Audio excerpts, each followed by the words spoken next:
La puerta se abre y los oficiales vuelven a aparecer en escena. Otra vez esposado, sacan a Humberto de vuelta al pasillo. Los gritos de Chapulín se elevan desde una celda aledaña. Llama a Humberto por su nombre. Le pide ayuda. Antes de que pueda responderle, los policías lo conducen hacia una oficina con más policías, dispuesta para un interrogatorio y lo que podría venir después. Una cámara fotográfica, una pared con marcas para medir los pies de altura, una mesa con todos los implementos para la toma de huellas dactilares y una computadora donde introducir los datos de identificación de los detenidos. Humberto se pregunta si el ayahuasca también le mostró todo eso a su tío. ¿Desea tomar algo?, le pregunta uno de los oficiales en un español tan perfecto que desentona dramáticamente del contexto. ¿Cómo dice? Que si quiere tomar algo, agua, café. Esta vez Humberto cree reconocer un sutil dejo puertorriqueño. No, gracias. Bien, tome asiento, señor Vargas. El policía le señala una silla vacía. Los demás lo observan desde distintos lugares de la habitación. Algunos de brazos cruzados, otros aferrados a sus armas. Humberto obedece, sintiéndose diezmado. Cualquiera de ellos es 2 cabezas más alto que él. El clamor de su inocencia, aunque inverosímil, le sale de las entrañas. Escuche, oficial, yo no... Un momento, señor Vargas, lo detiene el otro, quien ahora tiene una carpeta abierta ante sí. Antes de que pueda decir cualquier cosa, quisiera que tuviera en cuenta algo. Baja la vista para leer los documentos. Sabemos que usted vive en Perú y que está a punto de ser padre por 3.ª vez. De hecho, su hija va a nacer en aproximadamente 48 horas, ¿es cierto? La mención al parto de Mariana es lo último que ha imaginado podría haber salido de la boca del policía. Incapaz de responder con palabras, Humberto asiente lentamente. Bien, dice el policía, y deja a un lado la carpeta. Ahora es momento de que usted haga una sencilla elección, señor Vargas. ¿Cuándo le gustaría conocer a su hija? ¿En 15, 20 o 30 años?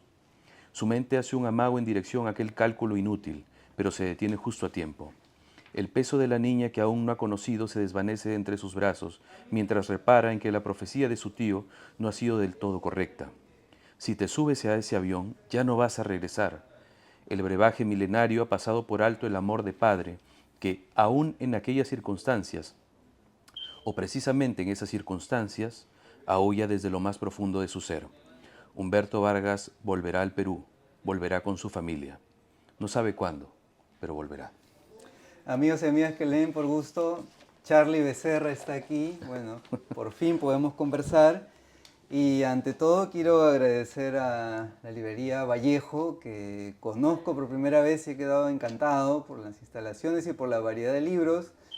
Voy a resistir la tentación porque creo que puedo desgraciarme después de la fila y eso es peligroso para el bolsillo, pero ya veremos. Charlie, bienvenido. Oye, Jaime, gracias por la invitación. Encantado de estar hablando contigo.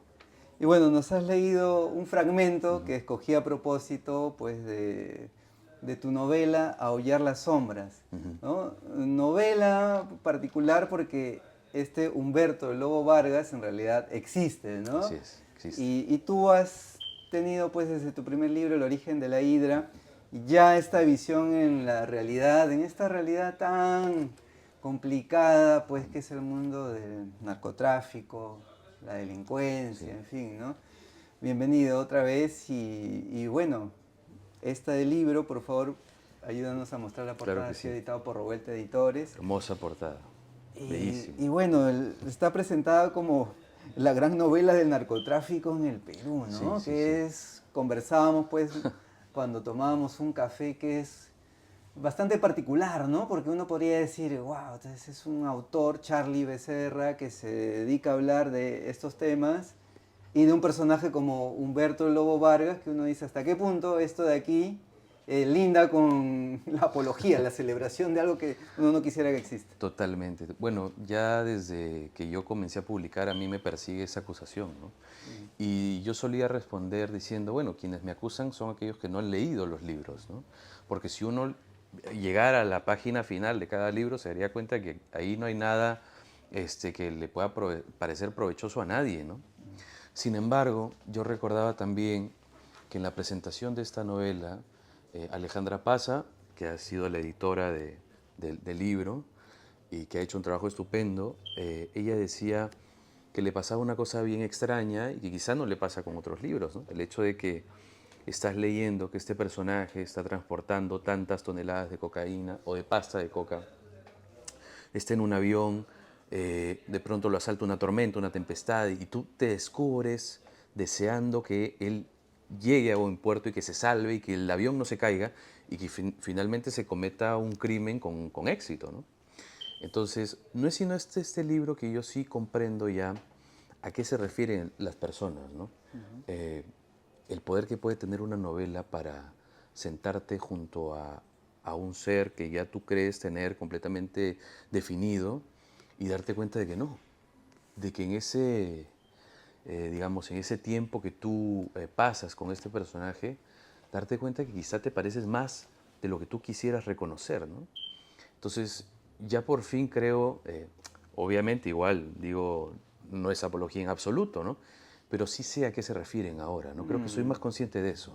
Sí, yo te comentaba también antes de grabar este video, pues que me ocurrió algo muy particular, ¿no? En Colombia, yo me refería Sí, así casi, bueno, con un quizás pues desubicado entusiasmo al hablar de Pablo Escobar porque había aparecido la serie y comentaba con gente de Colombia y me hicieron el pare diciéndome, oye, esto de acá es como hablar de Abimael Guzmán, cuidado, ¿no? exacto. Y claro, es una realidad bastante dura, cruda, y este personaje narcotraficante, Humberto el Lobo Vargas, Ajá, pues lo presentas ahí en todo este recorrido, ¿no?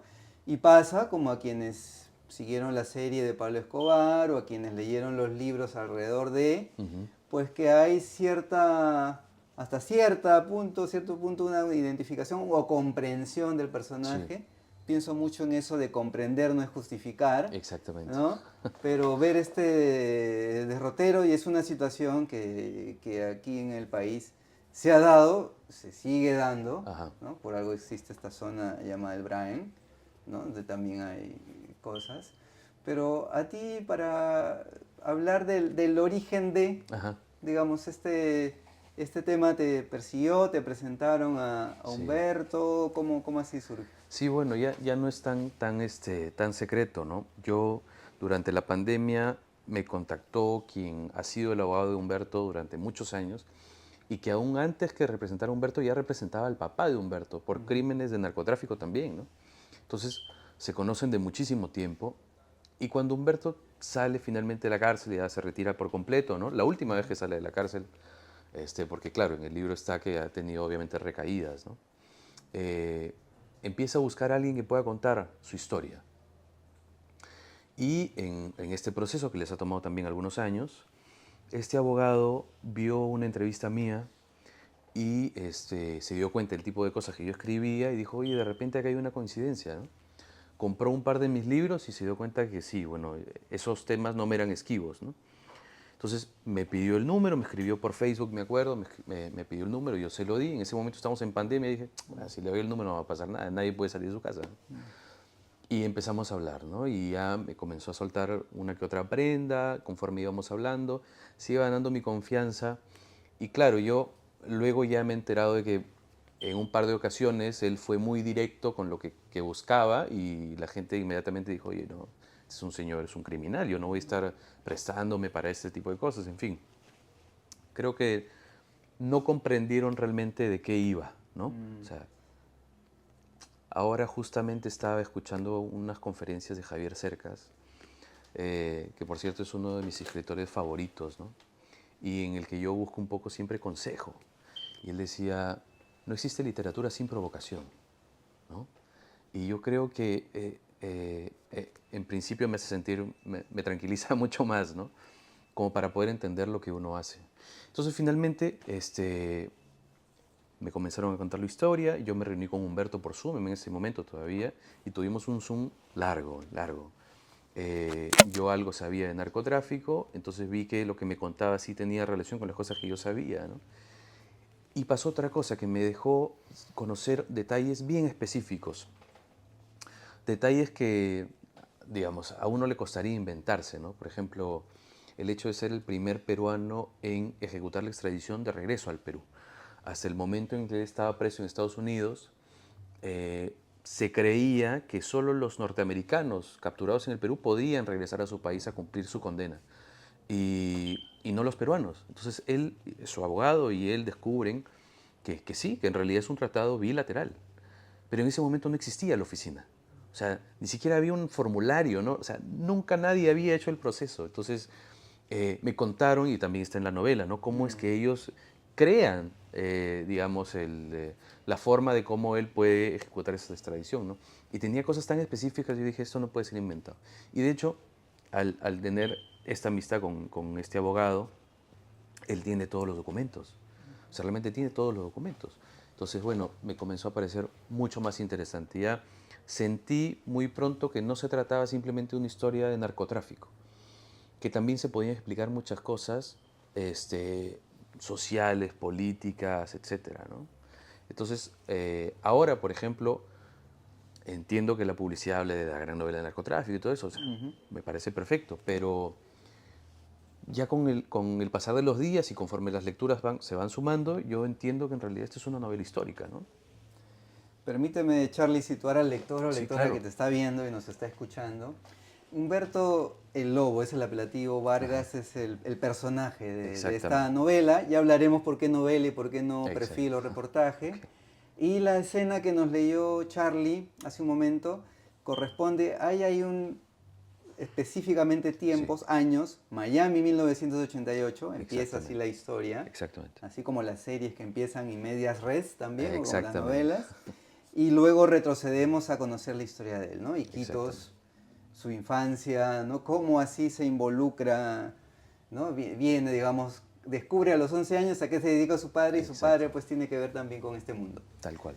Tal cual. Y vemos a este joven que va involucrándose mucho más hasta que llega, ¿no? En la década del 80, pues a estar con sus pares, ¿no? De Sí. Colombia, incluso ahí se menciona también a Pablo Escobar. Exactamente. Y este fragmento que nos leyó Charlie es justo en el momento que lo detienen en Miami, ¿no? Entonces Exactamente. está a punto de nacer su cuarta hija Sí. y bueno, hasta que, ¿cuándo volverá al Perú, ¿no? Empieza. Entonces, Exactamente. digamos, este es el marco de la historia que es novela, Ujú. aunque podría ser gran reportaje. Y ahí está un poco, digamos, mencionabas a Cercas, y Sí. Cercas pues habla de novelas sin ficción, y hay Exactamente. mucho que se dice, ¿no? Hacen la metáfora pues del vaso con agua, si le cae una gota de aceite ya no es Ya no, un vaso, exactamente. o la misma figura imagino que en la ficción acá. Tal cual, tal cual. Justo ahorita me acabo de encontrar con Julio Villanueva y le explicaba esto. Me dije, ah, tú eres uno de los traidores, me dijo.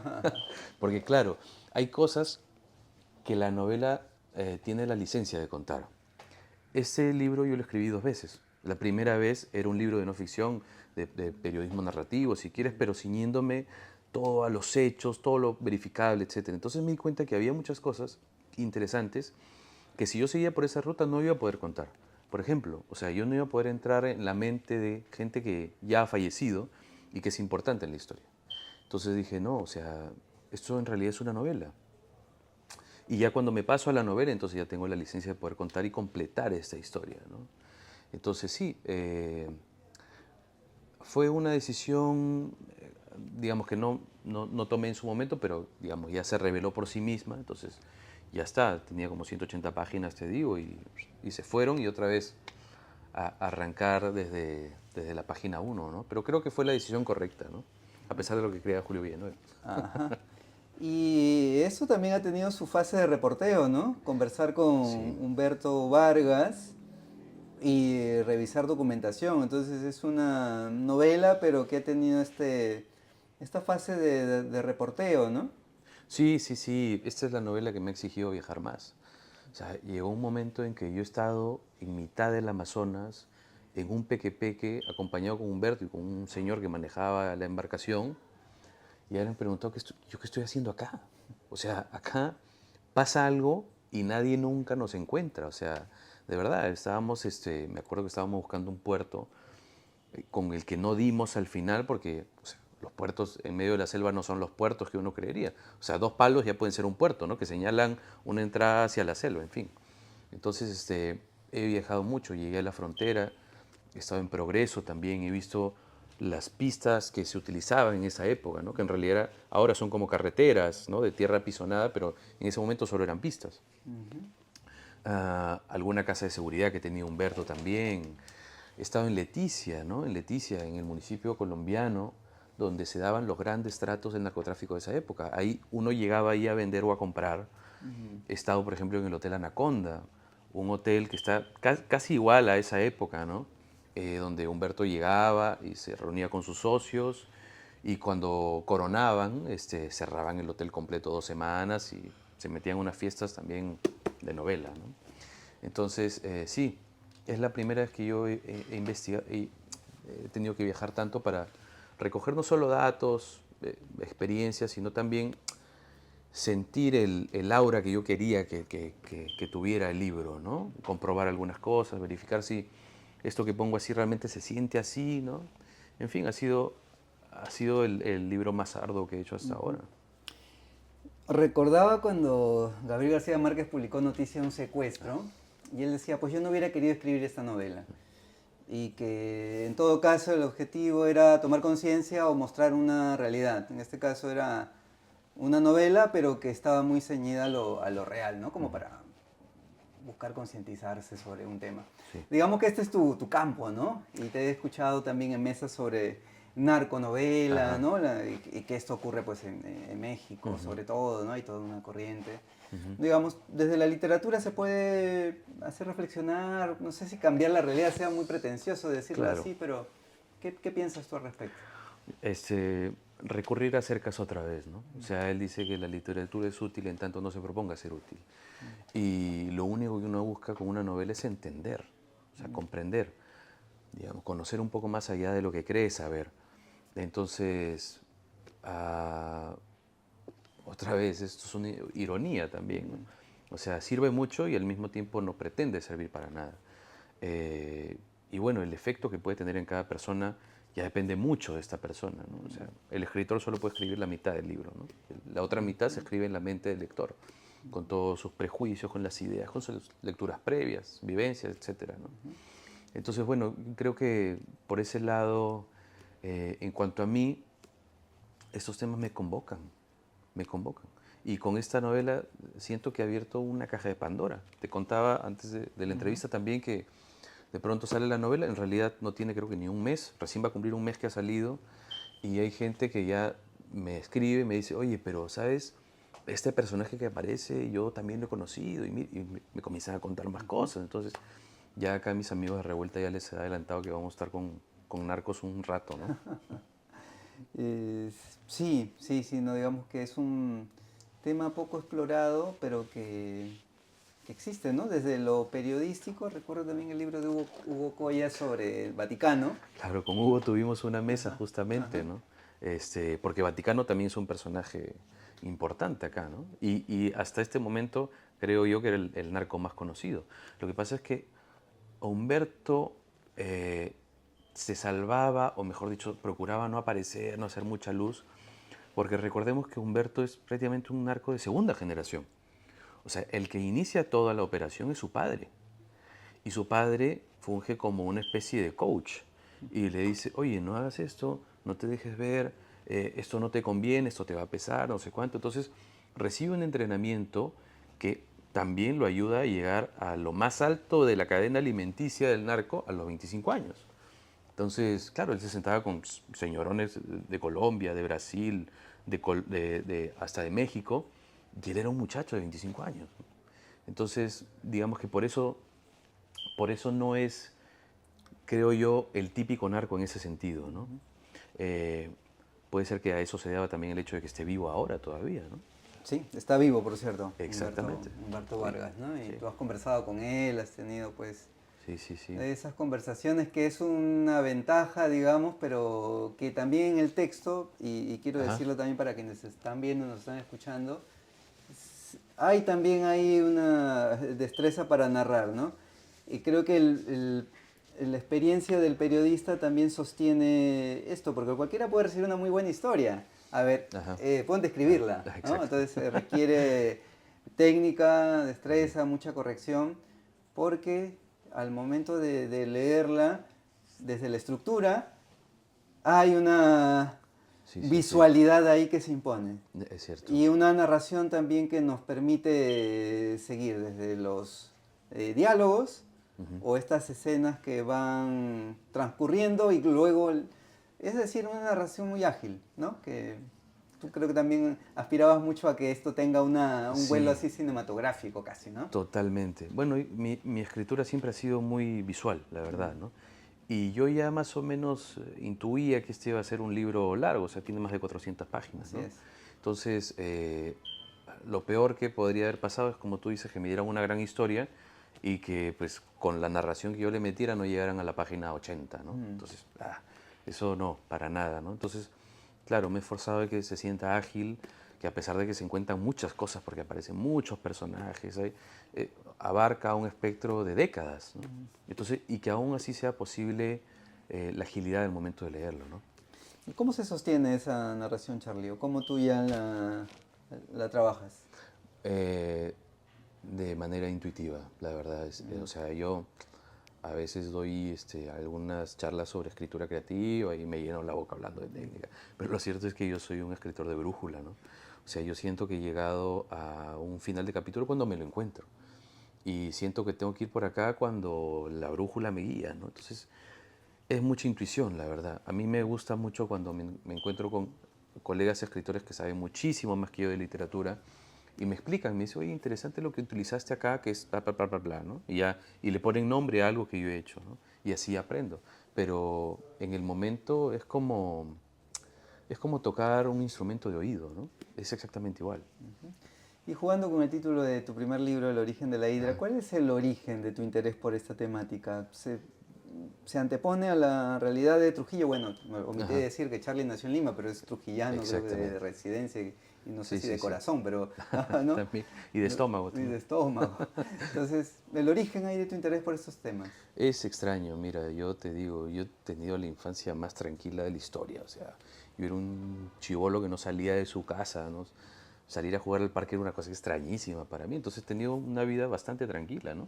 Entonces quizá es precisamente el contrapunto que le falta a mi vida, ese tipo de historias tan como de bandidos del viejo oeste, ¿no? O sea, para mí la narconovela es el nuevo western, ¿no? Porque nos presenta también a personajes exóticos, ¿no? Legendarios, en fin. Ya la literatura se encarga de desmitificarlos un poco, pero eh, no se parecen nada a lo que yo había vivido. Y cuando yo investigaba para esta novela y viajaba con Humberto y conversaba y llegaba a su casa y él me decía, mira, acá hacíamos esto, él me narraba las cosas que hacía de niño. Y yo, para mí era imposible, por ejemplo, cuando él me dice, yo comencé a los 11 años, armé un pequeño cartelito en mi barrio distribuyendo pasta y a mis 11 años, 12 años ya hacía más de 1000 soles a la semana, en esa época. Entonces yo decía, ¿qué estaba haciendo yo a mis 11 años? O sea, completamente diferente, ¿no? Entonces creo que es un poco lo que me convoca también. Otra vez, es una explicación que intenta ser racional, pero yo creo que en realidad tiene mucho de lo otro, ¿no? De un no sé qué que te llama y te dice, oye, ven, esto es lo tuyo, ¿no? ¿Y qué te llama la atención de personajes como él y situaciones como esta de la... Mira, no sé, no, no diré que es una fascinación por el poder. No, creo que tiene que ver un poco con eso, pero no. Creo que es el mismo personaje y el mismo tipo de personajes. Vargas Llosa tenía una conferencia hace unos años donde decía, por ejemplo, si García Márquez estuviera vivo, él sería el primero en querer escribir la historia del Chapo Guzmán, ¿no? Entonces, claro, otra vez, son personajes paradigmáticos que nos presentan una imagen aparentemente muy definida, pero los que tú comienzas a rascarle y descubres otras cosas. Este es el caso, por ejemplo, de esta novela. ¿Por qué? Porque, como ya dije, se vende como una narconovela, pero también es una historia que acompaña la vida de un ser humano, de un hombre. Es una novela sobre... Se redime, ¿no? El personaje. Digamos que Mm, sí, digamos que sí. Al menos, bueno, como yo lo juzgo, ¿no? De repente otro lector puede decir, no, yo creo que no tuvo suficiente, ¿no? En fin, pero es una novela del padre también, o sea, imposible evitar pensar en función del padre, de Humberto, ¿no? Y cómo, bueno, él en algún momento intenta replicar eso mismo, esa relación tan estrecha que tuvo con su hijo, ¿no? Pero en fin, ya ha pasado otra cosa y ya no quiero spoilear tampoco. Esa no es la idea de spoiler Sí. precisamente, ¿no? Y bueno, eso ha sido también una muy buena ocasión de poder conocerte. Tú has publicado bastantes libros, Sí, sí, sí. ¿no? Entonces yo trato de hacer de sacar la cuenta, digo, la séptima novela, Sí, pero sí, es la también has séptima novela. publicado libros de cuentos. Sí. Este libro que digamos que quiebra un tanto para quien te quiera etiquetar solamente de escritura de la violencia, pues Dead Park, ¿no? El Ah, rescate Dead de Park, sí. Kyle Richards, el thriller de ciencia ficción, ¿no? Sí, con zombies y todo, y nada que ver con esto, ¿no? Sí, sí, bueno, este año salió esta novela, salió mi primera novela infantil, también salió en la misma feria, o sea, en una semana he estado con esta novela y la siguiente he estado con la otra, ¿no? Entonces mi esposa me molesta y dice, el próximo año solo te falta presentar tu libro de recetas de cocina, ¿no? Una cosa así. Sí, para que no te digan el narcoescritor, ¿no? Exactamente. No, yo creo que no, o sea, creo que a la gente lo que le pasa es que entra por la puerta en la narcoliteratura y se descubre que ahí nomás hay literatura, ¿no? O sea, hay pura literatura, entonces ya no me preocupa tanto eso. Y tampoco con la perspectiva que tengo de seguir escribiendo sobre estos temas, ¿no? El narcotráfico es un delito transversal a la sociedad.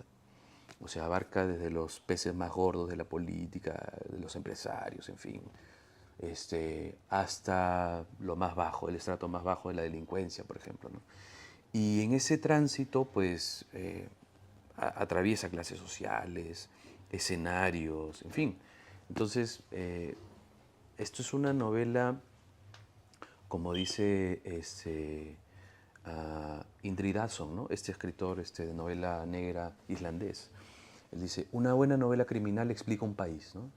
Entonces, para nosotros que somos sudamericanos, la novela criminal por excelencia podría ser la narconovela, ¿no? Entonces, creo que cuenta al Perú en muchos sentidos y sobre todo explica cómo el Perú se termina por adherir a esta cadena de narcotráfico que no es tan definida hoy en día, ¿no? Charlie, bueno, con el gusto de haber conversado y espero que no sea la última, vendrán varias más, como varios libros también seguramente. Pues es momento de conocerte como lector y esta es la sección pues esperada de la página, Así ¿no? es, así es. Me Y gustaría que nos hables me he de estado tus 5 preparando, me he libros estado preparando. favoritos. Bueno, ya que estamos hablando del tema de narcotráfico, El poder del perro de Don Winslow, ¿no? Esa para mí es como, es el faro, ¿no? Don Winslow escribió lo que para mí es el nuevo El Padrino de nuestra época. De hecho, la gente no sabe, pero él tuvo el mismo editor que tuvo Mario Puzo, o sea, increíble. Es El poder del perro de Don Winslow. Ahora justo estaba releyendo Los topos de Guillermo Thorndike. También es como un escritor peruano al que yo siento muy cerca, ¿no? O sea, quizá como que yo me reconozco un poco ahí en la impronta que tiene y en los intereses que tiene, ¿no? O sea, yo veo los temas que ha tocado Thorndike y yo me hubiera peleado por ese tema. O sea, yo se lo hubiera robado, ¿no? En fin. Esos dos, James Ellroy también, o sea, siempre vuelvo a James Ellroy, me parece que lo descubrió todo. La Dalia Negra, ¿no? Su novela más conocida. Este, Luego también hace poco leí la novela de Mirko Lauer, que es Música para gallinazos, ¿puede ser? No recuerdo exactamente el título, creo que es Pólvora para gallinazos. Y ¿sabes qué dije? Oye, ¿por qué este señor también? O sea, ahí estaba el inicio de una tradición de novela policíaca peruana. O sea, que se siente muy fresca, ¿no? Muy, muy moderna. No sé qué habrá pasado, la verdad. No sé, creo que no mereció más atención. Y también es un antepasado que yo inmediatamente reconozco, ¿no? Y al que me adhiero, ¿no? Creo que van tres. Perdida de Gillian Flynn. O sea, Gillian Flynn para mí es la reina. Ya, esa mujer está en otro nivel. Y precisamente con Perdida, ¿no? Donde tiene estructura, tiene ritmo, no, lo tiene todo, de verdad. Eso, y recientemente leí un libro que me ha gustado mucho, la verdad. Yo no soy de leer mucho ensayo, pero leí este ensayo de George Orwell, que es El escritor y la política, con ensayos políticos que tienen que ver con el oficio de la escritura, ¿no? Entonces, muy interesante también, me gustó mucho, muchas reflexiones he sacado ahí, probablemente vuelva a leerlo, es un libro chiquito que de hecho encontré aquí en Vallejo, y que me ha gustado mucho, ¿no? Me ha hecho repensar muchas de las cosas que yo creo y que también hago sin darme cuenta, ¿no? Charlie, Sí, muchísimas gracias. Felicidades por Aullar las Sombras, muchas gracias. su novela que ha sido publicada por Revuelta Editores. Y las gracias también a Vallejo Librería por Por cedernos supuesto, el espacio. pues claro que sí. Y a quienes te han visto y nos han escuchado en esta charla. Ah, era en vivo. Hasta cualquier momento. Sí, es en vivo. Ok. Es en vivo. Ah, ok, Es en vivo. ok.